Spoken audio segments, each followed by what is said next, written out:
Hey, how's it going everyone? Welcome to Shifting Lanes. My name is Hanson, and for this video you find me sitting in the 2022 Acura MDX Type S Advanced.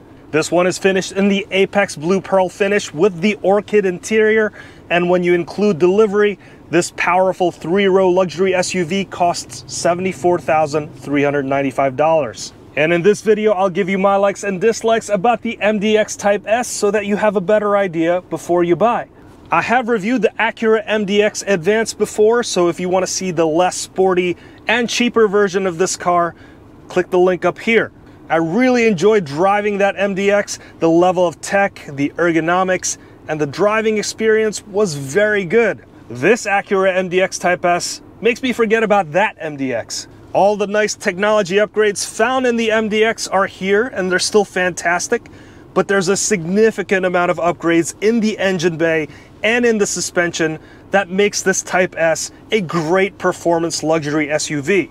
Starting with the engine, this is now a 3-liter V6 with a twin-scroll turbocharger.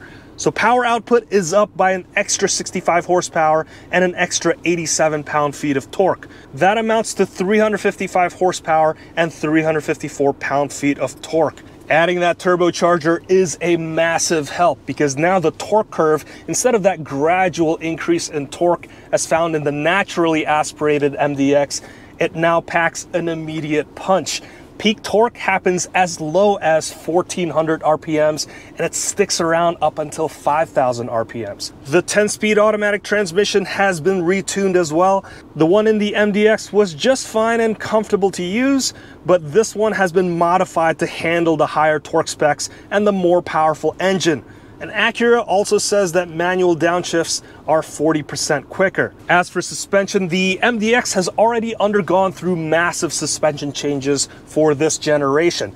It now uses a double wishbone type suspension as opposed to the McPherson strut style. The packaging is a bit more complex, but the engineers can tweak more suspension design factors so that you have better handling while also having greater comfort. What's new for the Type S is the air suspension on all 4 corners. This gives you about 65 millimeters or 2.5 inches of total ride height changes.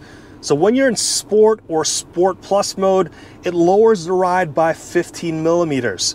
And when you need more ground clearance, you can go into lift mode to get you an extra 50 millimeters of height. This is perfect for when you're in snowy situations because you could twist this dynamic mode dial to snow mode and that's going to give you that extra lift. Just remember that once you cross over 37 miles per hour, it's going to take you out of that mode. There's also adaptive dampers in the Type S, and there's 3 different modes. Normal is the most balanced approach, and then you have comfort, which will give you the best comfort quality in the car. And then when you go into Sport or Sport Plus, then you will increase the damping force in the suspension, and that's going to give you the best handling in exchange for a little bit of comfort.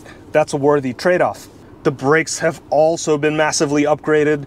The front caliper is now fixed 4-piston Brembos, and the rotors have also gained a ½ inch in diameter to 14.3 inches, while the rear gets a red caliper treatment to complete that racy look. This also gets a new electro servo brake controller, basically a brake-by-wire system. The benefit of that system is you could have consistent brake feel no matter how hot your brakes have gotten. In other cars, when you use your brakes more and more, like on a racetrack situation, you're going to run into some brake fade where you're going to have to apply even more brake pressure to achieve the same braking performance. In this car, the controller is going to take care of that for you. It'll modulate the brake pressure. You basically just apply the same pressure as you normally would, and then the computer will compensate for that error. It is a nice brake system derived from the Acura NSX, but I find that in slower speed, more real-world situations that the brake feel was a bit inconsistent. I found myself doing a little bit more modulating again in those slower speed situations. But in higher speed, more drastic braking situations, I did find that the braking system was phenomenal. There's a lot of bite in these brakes. Of course, you can't forget about Acura's 4th generation super handling all-wheel drive system, which has torque vectoring capabilities. meaning that it could send up to 70% of the torque to the rear wheels. In effect, it could change the car's attitude while it's cornering, which really means that in the end, there's going to be less understeer and it's going to provide better handling. And by the way, if you're liking this video so far, don't forget to hit that like, subscribe, and that notification bell button so that you can be notified anytime we make a new video. Now, overall, the driving experience of the Type S is delightful. The engine is very eager and it sounds great, especially when you get into the higher revs. The ride quality is great, road and wind noise is really not bad at all, and the handling is unexpected for a 3-row SUV. This feels pretty athletic, and of course, the big fat tires is a great addition. 275 millimeters wide, there's plenty of contact patch over here. Visually, there are some upgrades from the Type S as well. The grille has been slightly revised to have a color match border. The Type S badging has been added everywhere. There's bigger brake ducting and a larger lower grille for better cooling. And the LED fog lights have been revised. Around the side, the chrome trim has been replaced with a gloss black finish. And of course, you can't ignore the big red brake calipers with the Acura and Brembo branding on it. At the back, you'll find another Type S badge and also quad exhaust tips tucked in nicely right beside the rear diffuser. This is a gorgeous looking SUV, and this Apex Blue Pearl is a great finish. And I think it comes second to the Tiger Eye Pearl, which is exclusive to the Type S. Inside, the MDX is also pretty gorgeous. The centerpiece is this 12.3-inch display. I love how smoothly it can play the animations when you change the different driving modes. This isn't a touchscreen, which has been a bummer in certain situations. I'll explain in a little bit. Instead, you have to use Acura's True Touchpad interface. This isn't actually a bad system, and once you get used to it, you'll fly through the menus pretty easily. Simply put, the different regions of the touchpad correspond to different regions of the screen. Whereas in other cars, the touchpad usually acts like a mouse cursor, and navigating can be pretty difficult to do, especially while you're driving. It also helps that there's a limited number of items on the screen itself, so that selecting things is fairly easy. And I also like that the screen is set further back and within the driver's periphery, so that you don't have to take your eyes off the road to look at the menus. Where this touchpad falls apart is when you're using Apple CarPlay or Android Auto, which is available wirelessly. When you are connected to those systems, which were designed for touch input, then the smarts of this touchpad kind of goes away and it just becomes a normal touchpad. I do like that the screen has been split into two sections, and that corresponds to the two main sections of the touchpad. The right-hand side of the screen serves as a utility screen, and you can easily toggle between what you want to see. I do love how clearly the camera views show up on this screen. This has a 360-degree surround view camera system, and you can engage the camera view by pressing the button on the right stalk. This is so helpful for when you're pulling into a spot, and I like how this button is very easy to access and is ready when you need it. As for the fully digital instrument cluster, this is another beautiful 12.3-inch display. The animations are crisp and smooth, and I love how the gauges are presented on here, as well as that tiny MDX on the screen. When you hit the brakes, the brake light also turns on.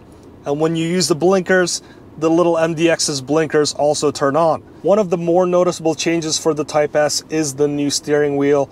This one is flat bottom to give you that racier feel. There's also a Type S badge at the bottom of the center spoke.